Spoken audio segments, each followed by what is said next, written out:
Hello and welcome to the Business Spotlight interview series. I am your host, Barrett McDonald, and today I am joined by Denise Garagan, founder of Denny Dealer Services. Denise, thank you so much for joining us today. Would you like to start things off with telling everyone a little bit about what you do and what products you offer? Thanks very much for having me. And we're in automotive. So we're the Okay. silent world of automotive, I like to call us. So we deal with extended service plans, creditor insurance, gap insurance that are offered to the customers direct when purchasing the vehicle. But our other side of the business is our reconditioning product and our coatings.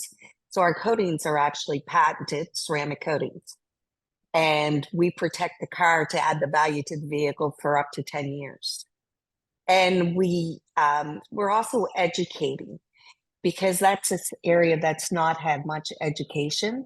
You're giving chemicals to somebody who's working minimum wage, go clean that car. Right. Sometimes they can be harmful when they're mixed together. So we're looking at doing certification. So it's a different approach to the way the business always worked. Gotcha. And you guys have been in business for how long? Been in business it's for 13 years on my own, 100%, the past 9 years. Nice. Well, that's amazing. So, what would you say have been some of your biggest learnings as an employer since you began in business? Oh, there's a list. The first thing is ask for advice. Okay. You cannot do this alone.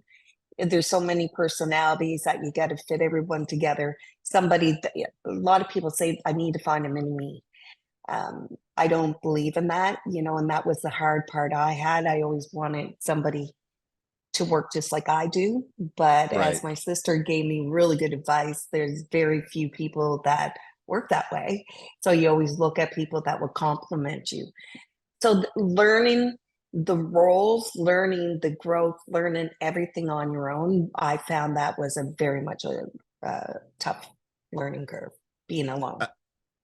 Absolutely. So, what qualities do you look for in employees, and how do you foster a positive and productive work environment? Well, our biggest things are our values. So our number one value add is we want transparency. We want everybody to feel part of a team, everyone to have a voice. So you got to have someone who's confident, work independently, and that's very difficult to find these days, and driven. That COVID has taught us that we want flexibility of life, but we also still want to make the same money as we've always made. So Right. we actually will give you both of those. If you're willing to dedicate, give the time, have the flexibility, you can have a very good lifestyle. Absolutely. So what would you attribute to your growth? Um, the growth part is always looking for the new innovative products Okay. coming out. I was the first person to bring gap insurance into Atlantic, Canada. And being in the automotive industry, I always knew where we were lacking. So I had that benefit. Right. Is this a product that has a need? There's products out there that really are never going to protect or suit a customer. We always make sure right at this moment we need these products. And and always listening. And I have developed relationships all over Canada and the United States. So I make phone calls. What's happening there? What are you guys doing? Let me know what's the newest and best. Networking. Networking is, you need to network if you're in business.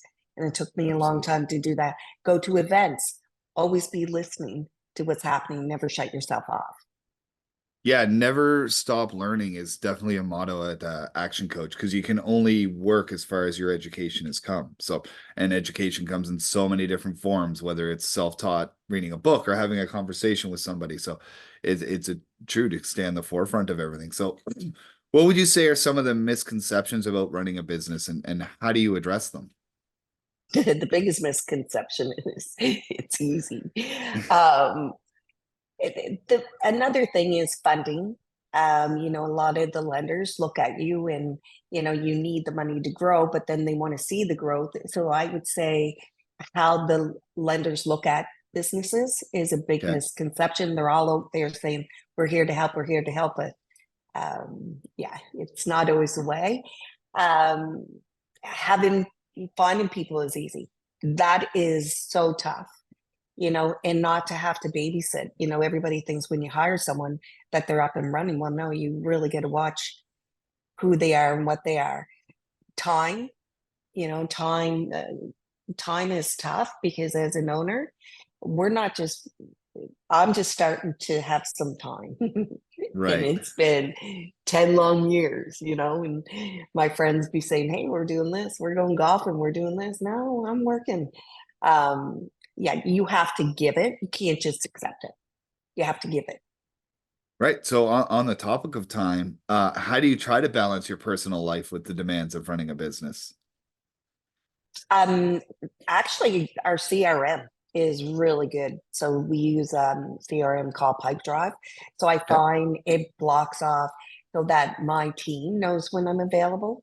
And then if I want to take personal time, I put it in. Right.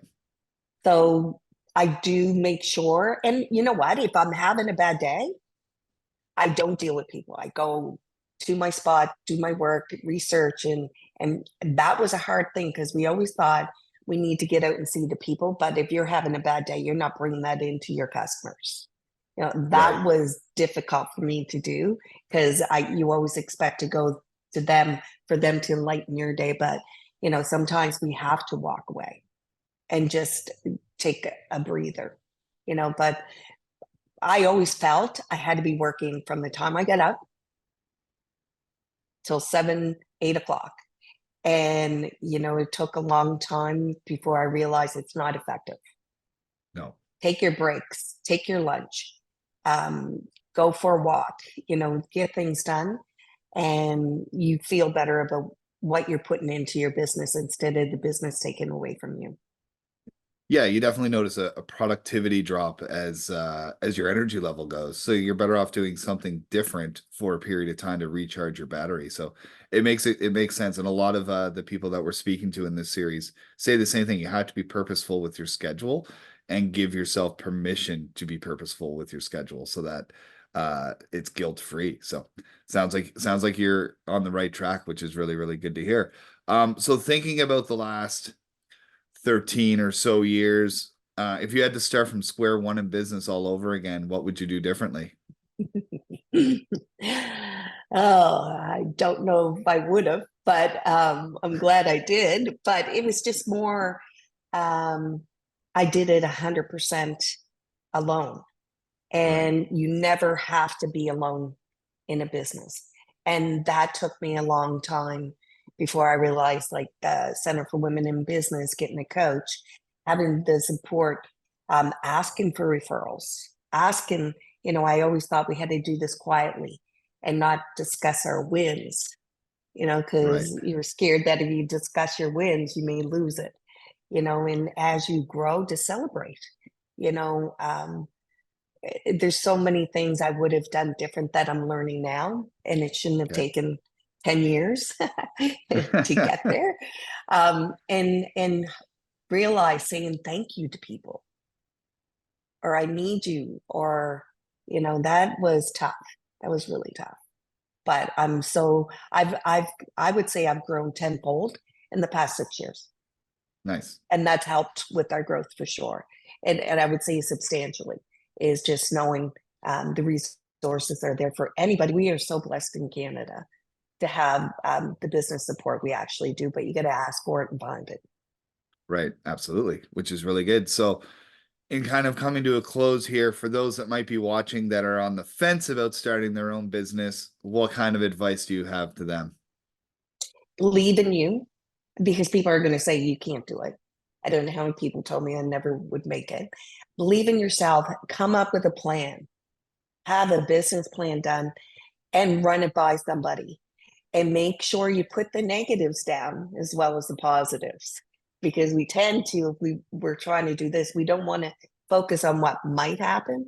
We only focus on what we believe can happen, and put a vision together.